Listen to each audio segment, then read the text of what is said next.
Assalamualaikum warahmatullahi wabarakatuh. Halo teman-teman semuanya, selamat siang. Berjumpa lagi dengan saya Nur Fadila Nasution. Hari ini kita akan membahas tentang apa saja sih tradisi lisan yang ada di Aceh. Teman-teman pada tahu tidak? Nah, untuk itu mari kita tanyakan kepada orang-orang random yang lewat di jalan ini. Ayo ikuti saya. Teman, kita tanya sama kakak yang ada di samping kita.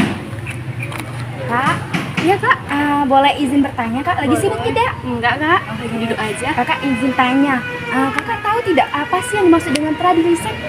Tradisi lisan, Iya. mungkin kebudayaan yang ada di daerah tempat tinggal kita kak. Mari kita tanya sama kakak ini. Kak. Boleh tanya tidak apa sih yang dimaksud dengan tradisi lisan? Boleh. Tradisi lisan. Bisa kita contoh ya? Berarti kayaknya mungkin lebih ke puisi nggak sih kak? Ternyata banyak tidak tahu ya apa itu tradisi lisan. Oke, mari saya jelaskan. Tradisi lisan adalah budaya lisan atau adat lisan adalah pesan atau kesaksian yang disampaikan secara turun-temurun dari satu generasi ke generasi lainnya.